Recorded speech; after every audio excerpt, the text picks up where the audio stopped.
I'm Babla Jonathan. You welcome to this edition of the 6 p.m. primetime newscast on Equinox Television, live from my headquarters in Cameroon's economic capital. Dwelling our top stories in this edition of the news: detained national president of the Cameroon Renaissance Movement (CRM) political party, Professor Maurice Kamto. Other leaders and allies of that political party have decided to boycott trial or court sessions at the military court in the nation's political capital, Yaoundé, if some conditions are not respected. Among other things, they are demanding that their trial should be opened to the public, and the national and international press. Will be giving you details in this newscast. And some internally displaced technical students from the northwest region of Cameroon who are seeking refuge in the Noon Division West region of the country are stranded. There is no bilingual technical school or technical high school in that part of the country, and the government delegate to the Kumba City Council joins the mayor of the Boya municipality in the war against Operation Ghost Town. He has sealed shops in the Kumba main market for the fact that the owners of the shops are respecting Operation Ghost Town.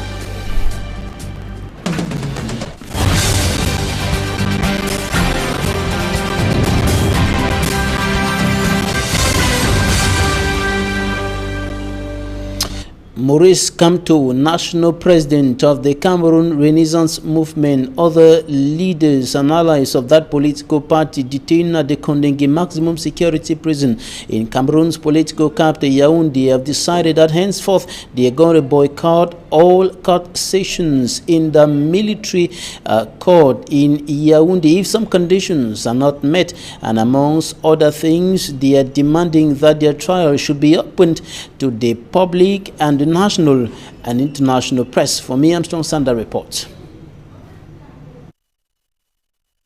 Ahead of their trial bill for Friday, September 6, 2019 in Yaoundé, several issues have been raised by Maurice Kamto and his co-accused allies of the CRM coalition. Beyond questioning the competence of the military tribunal in Yaoundé on judging civilians, Maurice Kamto and co said their trial must be open to the public, national and international press. Maurice Kamto and friends questioned the capacity of the court in Yaoundé to contain the huge number of persons directly or indirectly interested in their trial. They drew the attention of the court officials to the fact that over 10 of them are involved in the trial, and it will be necessary to consider the presence of several witnesses for and against them, other court officials as well as national and international pressmen. Kamto and allies say the Yaoundé military courtroom is too small to contain these people. The CRM party leader and members of his alliance say the traditional huge presence of soldiers and other elements of the national security at the courtyard contributes to restrict free access for civilians, citizens as well as national and international press organs. Moreover, the accused CRM party leader and friends reiterate their trial has been politicized, citing the Yaoundé military court in a document recognizing that they were arrested for having participated in organizing a public political manifestation. Maurice Kamto and co scanned and forwarded the document to key administrative institutions concerned and several African diplomatic institutions. That was for me, Armstrong Sander, reporting there on the case pitting the state of Cameroon, the national president of the Cameroon Renaissance Movement, and other leaders and allies of that political party. Now to Tiko in the southwest region of the Republic of Cameroon, custom officers have seized over 1,400 cartridges illegally imported into the country, and this is one of the fruits of the intensification of security measures in the two Anglophone regions of the country within the context of the Anglophone crisis. Davidson Maimo reports.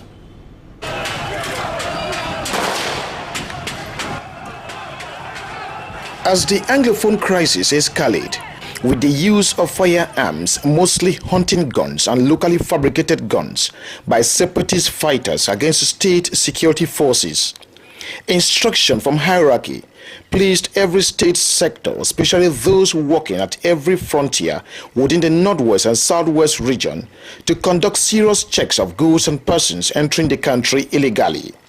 This high alert has yielded some dividend, with the seizure of over 1,400 hunting cartridges imported illegally at the Tiku Wharf.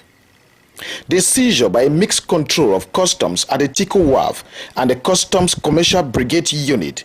Customs officials say the cartridges were sealed inside sugar packets and other related packets to conceal the cartridges from customs. However, after scrupulous checks of every good by the Mixed Custom Brigade at the Tiku Wharf, led to the discovery and eventual seizure of the 1,400 cartridges from a ship from Calabar, Nigeria. The owner of the goods has been apprehended and handed over to the competent authority for judicial proceedings. Government officials in the southwest regions, however, have assured the population to go about their normal duties as security within the region have been intensified for the safety of the population and their properties. The people of Bakingili in the southwest region of Cameroon are calling on Cameroonian authorities, notably the President of the Republic, Paul Biya, to authorize the evacuation of their traditional ruler, Chief Inoni Ephraim, detained in Yaoundé within the context of fight against corruption. And of course, they are asking that he should be evacuated abroad for proper medical attention. Details with Davidson Maimo once more. More than 5 years since Chief Ephraim Inoni, the chief of Bakingili village, one-time Cameroon Prime Minister, jailed at the Konige Maximum Prison, linking to the Batros affair. This is what is left of the palace of Bakingili since Chief Ephraim Inoni was jailed. The frontage of the palace has become a playground for the youth of this area. Nobody has opened the doors of the building. The structure, as you can see behind me, is already turning to something else. The paints are falling off. Grass is engulfing the entire palace. Lovers and so on, broken and shattered. And the children can only make use of the frontage of it by playing football, as you can see behind me. The people of this area, his subject, are pleading with the government and the powers that be to see that Chief Ephraim Inoni is evacuated out of the country for proper medical attention. We are pleading on the head of state and the government in general to see into the health situation of our Chief Ephraim Inoni, who has been sick in the Kondenge prison for some time now. Like the government, mostly the head of state, maybe like the patron for the government, for help and for negotiate more ideas concerning Mr. Chief Ephraim Inoni, that make it try evacuating for medical issue. Beg the Paul Biya with government say, make you see the condition we will prepare for hospital. Make you try moving for that prison, carrying go for better treatment for above. We were pleading to the head of state that measures should be taken so that he is evacuated from here for more serious medical checkup. At the beg owner, said the matter where my brother did for that side, at the cry and cry. So at the beg owner, me on a help for moving. Made the treating. Chief Ephraim Inoni was the only person the people of Bakingili look upon since his detention and jail some more than 5 years ago. Life in Bakingili has never been the same again. Things are falling apart here in Bakingili, and the people are only praying to God and hoping that one day clemency may be granted to their chief. Davidson Maimo, live for Equinox TV in Bakingili, West Coast Subdivision, with headquarters at 80 now. And the traditional ruler of Bakingili equally spoke to Davidson Maimo. Take a listen to this extract. The present condition with him now is not in a good position. And we are praying the government, especially the head of state, to evacuate him for that treatment abroad. Because they have tried some treatment here, it's not going, it's not receiving response. So we pray that the head of state should pardon him, send him abroad for that treatment. He told me personally that he was beaten. The boys came to his residents, about 20 of them had beaten with them. And he told me that he slept, after the severe beating, he slept as if he's dead. That's why they saw that, oh, they have killed him.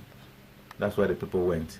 Had it been he did that, he was resisting, they would have killed him there personally. Yes. The Bakingili community were crying that if he did anything wrong, but at this time of the state, at this time of this the situation, they should pardon him and send him over for treatment, for that treatment.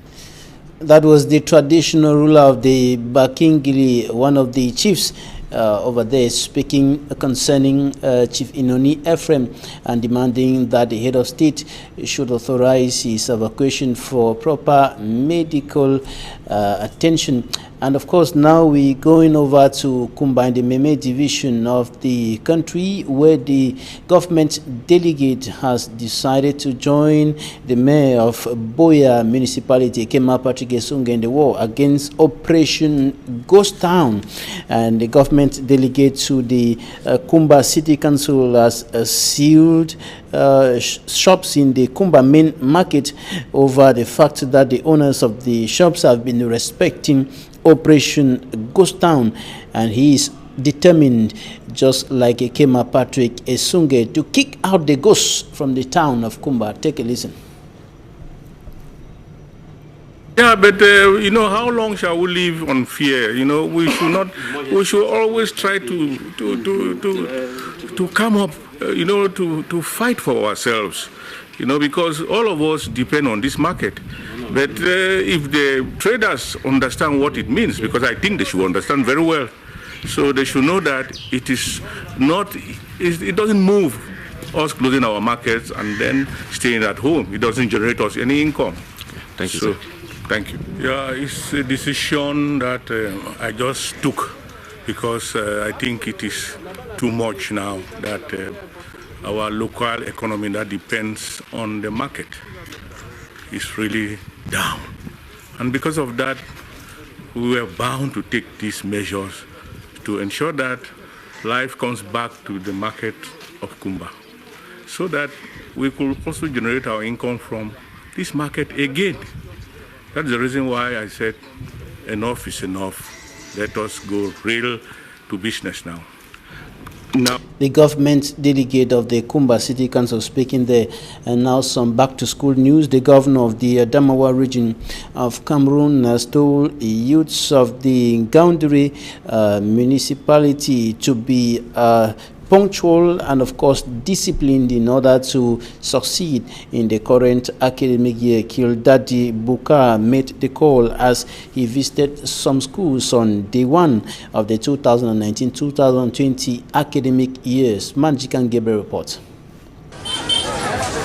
A difficult school resumption for schools in Gaundere as parents cry of poverty. In the market, school uniforms and books were still very visible but limited buyers.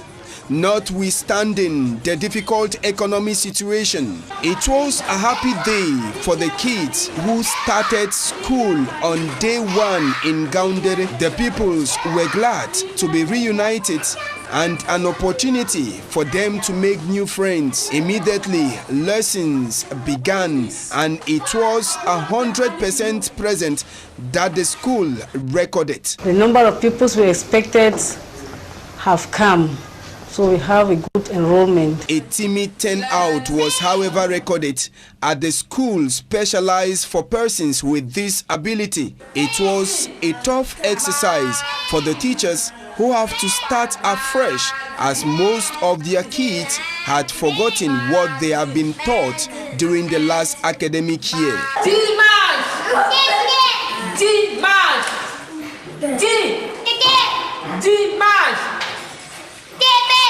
Il faut être beaucoup patient avec eux. One needs to be very patient with them, tolerate certain aspects, but we encourage the parents to send them to school because even things they have learned, they have already forgotten. We need to restart afresh. À zéro avec les B à bas. Donc nous implorons vraiment le soutien des parents. The governor of Adamawa region was also out to see the effectiveness of back to school in Gaundere. He left a message for the pupils.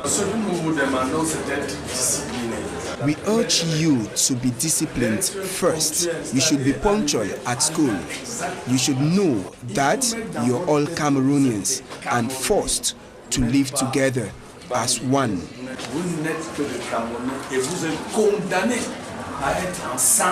A total of 71,000 pupils and students started school normally in Gaundere, according to statistics given by education stakeholders of the region, and it was noticed that many teachers and students from the northwest and southwest region are also present in Gaundere.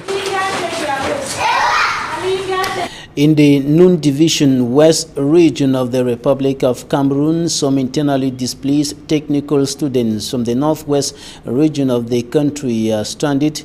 There is no bilingual technical college in that part of the country where they are seeking a refuge, and some school officials have also warned some parents who are coming to their schools to register their children, claiming that they are internally displaced persons, whereas they are not. Details with EQUINOXE. Regarding the back to school in the Nun division of the West region of Cameroon, some parents try to play over the intelligence of school administrators to have their children enrolled on basis of consideration. They present their children and claim are internally displaced. This school administrator wants such parents who present documents saying the children are from the conflict-hit northwest and southwest regions. Apart from these, students pursuing technical education displaced by the armed conflicts are stranded in the Nun division as there exists no bilingual technical school. Those in frustration are from 4 students who cannot be admitted or integrated into a pure francophone technical school.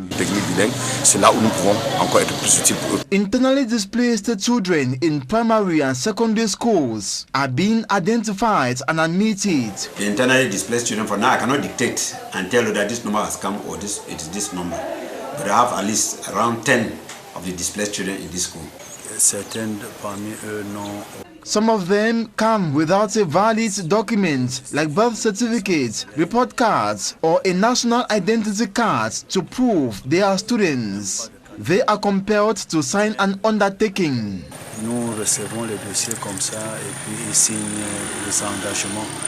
On a security note, regarding the alleged infiltration of armed men from the northwest region with repeated attacks of all sorts in the Nun division, administrative authorities and heads of educational establishments have reinforced measures to avoid any surprise attack. As far as security is concerned, I will tell you I'm 100% confident. The school is all surrounded by soldiers.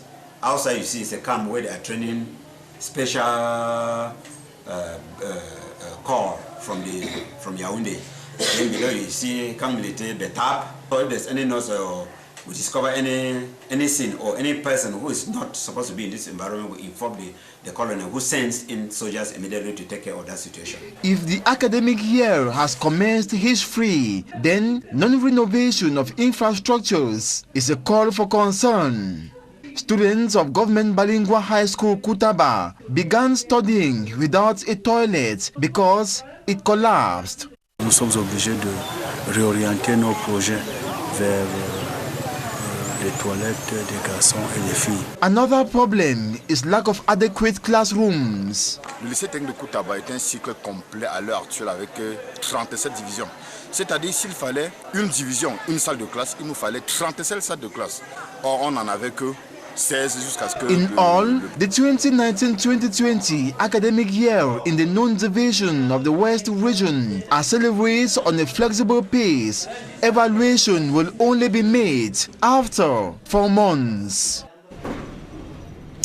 And we end this first part of the news with this sad news. The Bishop Emeritus of the Bafia Diocese of the Roman Catholic Church is no more. He died at the University Teaching Hospital in Yaoundé. He did not survive the heart attack which he suffered, and it should be noted that he was born on the 2nd of March 1927 in Long, in the central region of the country.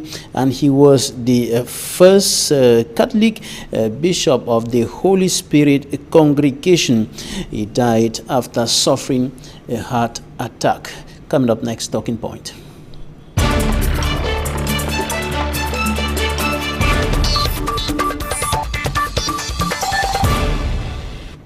And we are receiving a legal mind, member of the Cameroon People's Democratic Movement, CPDM political party, Barrister Julius Achu. You're welcome. Thank you very much, Mr. Babila. Your colleague, Professor Maurice Kamto, who is also a senior legal mind like yourself, who has been detained at the Kondengui Maximum Security Prison, and other leaders of the CRM political party, the Cameroon Renaissance Movement, and allies have decided to boycott court sessions at the military court henceforth if some conditions are not met. And one of them is that their trial should be open to the public and the national and international press. What do you think about that? Well, we are in a democracy and have a right to decide what they like. We're in a liberal country. They can decide not to come to court, but they can never hold a court to ransom. I've never seen that in my life, that somebody gives conditions to appear in court. It's not possible. Nobody can allow such a thing to happen in a country like ours, especially. But is it their right to ask that their trial should be open to the public and the press? It is your right to ask anything in the world. But the thing is, you have to understand that where your rights begin, the rights of some other person, where your rights end, the rights of some other person begins. You can ask for anything. I can ask for a head, for example. Like in the Bible, somebody asked for Paul's head, a lady who was given. But is the other person ready to give? Have you got the right to give orders to a court? Have you got the right to decide how a court will sit? That's a million-dollar question. But why is their trial not open to the press and the public? Who has told you it's not open? They would not be asking that it should be open if it was open to the public and the press. The court sessions in Cameroon are public, except where it is exceptionally determined that it should be in camera. But ordinarily, all public sessions, court sessions are in public, all in a hall which has been made for that purpose. When we say public, it doesn't mean that the court is going to sit on the street to be trying somebody. There's a hall which has been constructed for that purpose, and the public is allowed to have access, and that is it. That is the rule. So it's illegal for a court session to be closed up and not open to the public and the press. If you go to any court in Cameroon, all the doors are always open, and the public can come in at any time. The fun is that it is not for you to categorize who is the public and who is not the public. You can't think that you can exclude other persons in the public only for your militants to come to the court session. All right, is that what it wants? Let's talk about back to school now. Since yesterday, we have been receiving images and information from across the country, and back to school is effective in other parts of the country, near 100%, but in the northwest region of the country, several schools have remained shut down. Today, some have received no students, no pupils. Some have received as few as less than 10. When you look at these information and figures from the northwest and southwest regions of the country, what's your take on the academic future of those two regions? The first thing is that I feel very down when I realize that a handful of persons who carry guns have made in such a way that fear has been installed in our society in the northwest and southwest regions, which has caused parents not to send their kids to school. That is very disappointing to me. Secondly, you should understand that there's been a massive exodus from the northwest and southwest regions into the other regions of the country.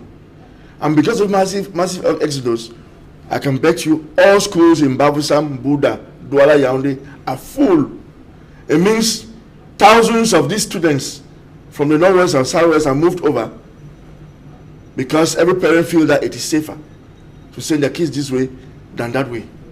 So it saddens me that as of now, kids are not going to school in the northwest and southwest region. And the question is, who is responsible? Is it only the separatists? It is not a question of responsibility, because you and me know that the situation of the area warrants a little bit of attention from everybody.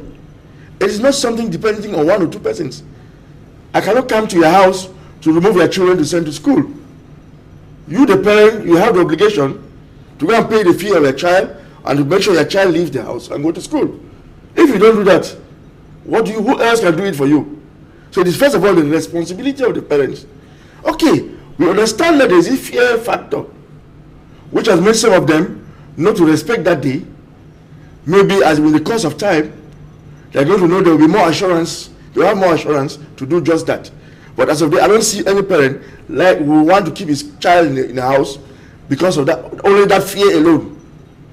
I'm not telling you, only brutes and very wicked persons can hurt a child who is going to school.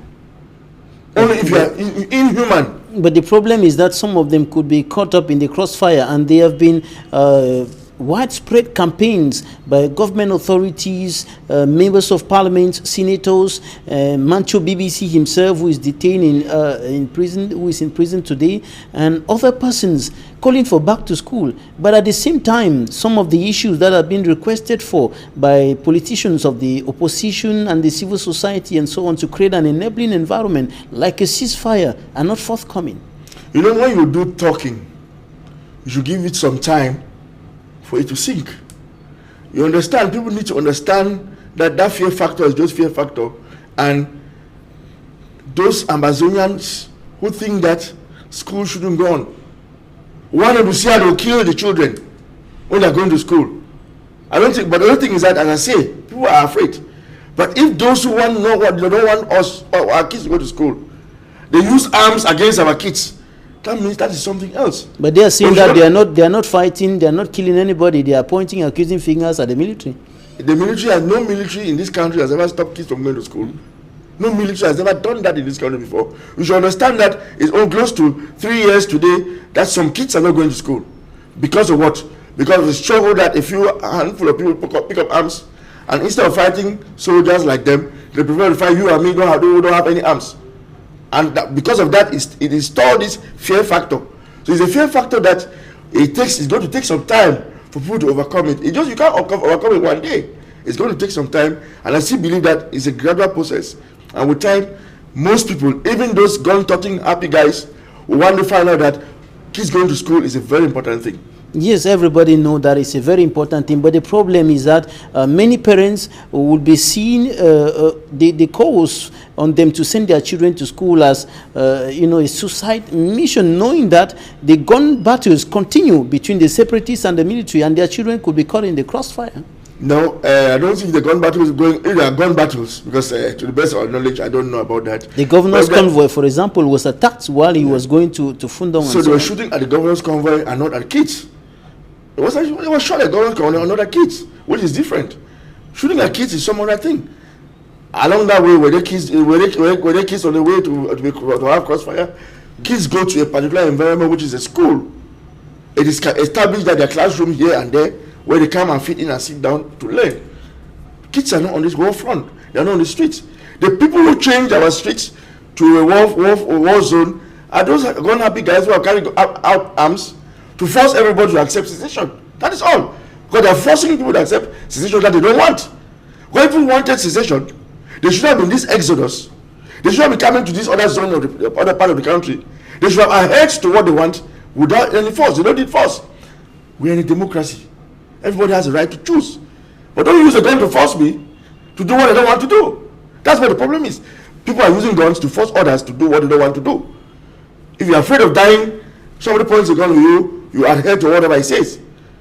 But once you come to realize that this fear of dying will be overcome, because not everybody is scared of dying, this thing about disturbing kids from going to school will stop. Well, somebody, I'm talking about the national president of the Popular Action Party, he asked me that imagine a scenario where some separatist fighters decide to wear the uniform of a particular school, they get into the school to attack the military, and they effectively attack the military and they run away. And then the military finds himself face to face with children of that school wearing the same uniform worn by the separatists. What is going to happen? So, that, people's what? People's the Popular Action Party. Which party is that? I don't know about it. The PAP of Justice Paul Abini. I don't think he even has kids that are still going to school in any case. But if he has concerns for the kids, he will not accept that kids don't go to school because of those guys who can come and these guys like the students to go to school. Those things, and even once you start accepting that type of possibility, that's where you yourself encourage the fear factor. We are going to be scared till when? When are we going to stop being scared? Till eternity? Children should go to school. Parents should send their children to school. That's what Barrister Julius Achu is saying, right? Yes, that's what I'm saying. All right, ladies and gentlemen, this is where we're going to draw the curtain on this edition of the news on Equinox Television. Thanks for staying with us.